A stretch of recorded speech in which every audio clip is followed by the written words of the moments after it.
Meghan McCain is once again courting controversy, this time by accusing former President Barack Obama of engaging in culture wars, which opened the path for someone like Donald Trump getting elected. Here she is making that case. Obviously, everyone on the left has basically appointed President Obama as nothing short of a saint. And obviously, I feel different, as most Republicans and conservatives do. I will say, the culture war that I believe is real and is raging in this country, I believe was ushered in with his administration and then exacerbated in the Trump administration. And if the election were held today, I do believe Trump would be reelected. And I think at a certain point, we have to start talking to each other in the middle. And we have to start talking about the faults on both sides, because he was not a perfect president. Look, I don't know what she's specifically referring to when she talks about Obama engaging in culture wars. Like, obviously, she wasn't specific there. But if she's talking about racial issues in America, Obama went out of his way to avoid addressing those issues, because every time he made even a mild statement about race relations in America, I mean, the backlash, it was vicious, it was incessant. One of his mild comments was in regard to Trayvon Martin getting gunned down by George Zimmerman in Florida. And he said something along the lines, I'm paraphrasing, about how Trayvon Martin looked like he could be Obama's son. Oh, the backlash, the anger, right? So he actually stayed away from discussing race relations.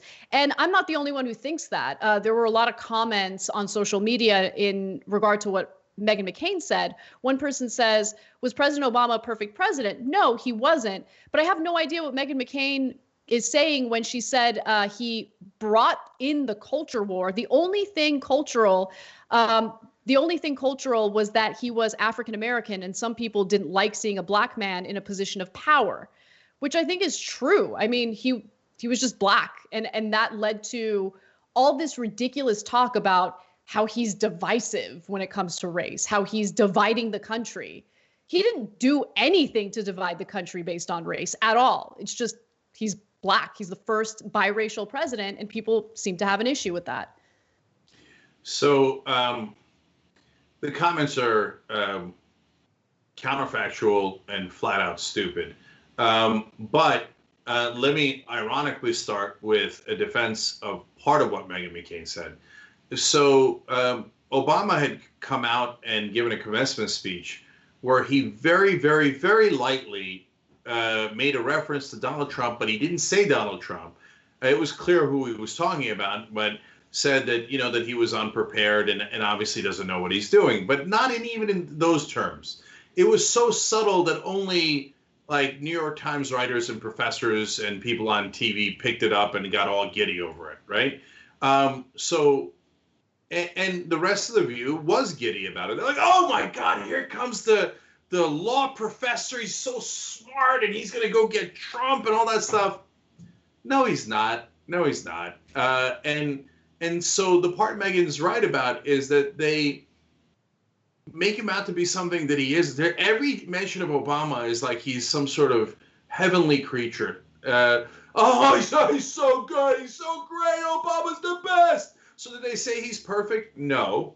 But do they imply it? Yes. Yes, they do. They think everything Obama did is unbelievable and fantastic, which is not remotely true, including, ironically, he barely spoke about race when we had massive racial problems in this country. Black men being shot unarmed, mowed down over and over again, poverty in the African-American community that was left unaddressed. Most of the economic recovery went to the top 1%, who coincidentally happened to be Barack Obama's donors. What did he do on race? He said two things. He mentioned that a Harvard law professor should not be arrested in his own home for doing absolutely nothing wrong. Ooh, how very bold. And honestly, in that case, I think he was more animated by the fact that he was a Harvard law professor than the fact that he was African American. Okay, I think that Obama related to that more because he was also a law professor at an elite institution. So he thought there, but for the grace of God goes I. And in Trayvon Martin's case, yeah, he could have been Obama's son. They even look slightly similar. So maybe Obama thought, oh my God, this might have to do with me. I can at least empathize. So I'll make it one tiny, tiny, tiny comment about it. And they don't care about that. The reason the Meghan McCains of the world say that he started a culture wars, which is an insane comment to make, is because he's black. And they're like, black man, we hate him. So he started the culture wars by getting us to hate him because he's black. No, you knucklehead. That's you starting the culture wars, not Obama. He should have participated in the culture wars, but he didn't. He left us to fend for ourselves, and he left us to really, with no backup at all, no rhetorical backup. He didn't use the bully pulpit. And no matter how little he did to fight back, at the end of the day, they still hate him because he's black. So I wish he'd actually done what they said and fought back on our behalf, all of us.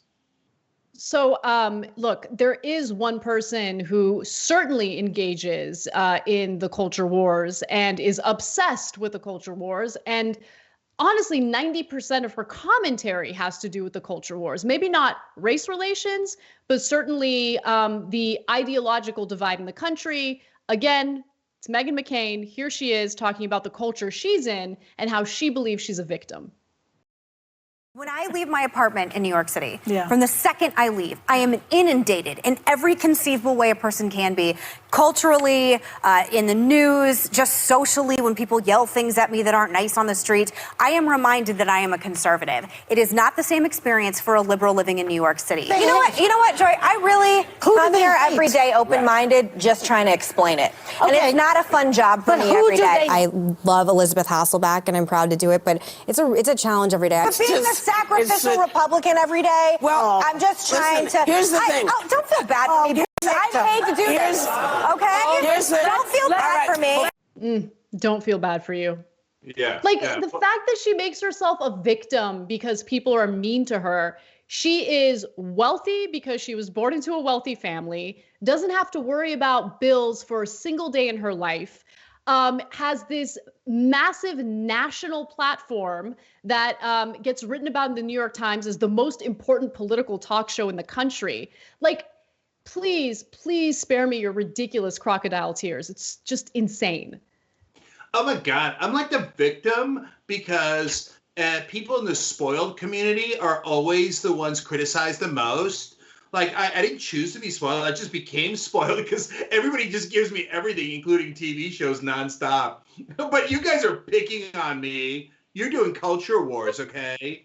Yeah, I got it. Spare me. By the way, the left wing should do culture wars. Everything with the left wing is unilateral surrender. No, they do culture wars. They beat us up. And all the Democrats ever do is tisk. No, their culture sucks, okay? Their culture is one where they do not relate to other human beings. They don't have empathy. They say, oh, individualism. Who cares about the community? We shouldn't take care of our own. That is a terrible culture. Another part of the right-wing culture is let's hate everyone who doesn't look like us. That's a terrible culture. So left wing, up and at them, and actually fight back and call their culture what it is, which is horrible. And Barack Obama, next time, you could actually say his name.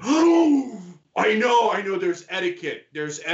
Oh my God, you wouldn't want to, besmirch your reputation by even 1%. Of course, the most important thing in the world is to protect your own reputation, President Obama. But let us do the dirty work in fighting Donald Trump while you give aloof speeches that vaguely maybe refer to Trump and have everybody on The View kiss your ass for it, other than Meghan McCain, who does nothing but lie.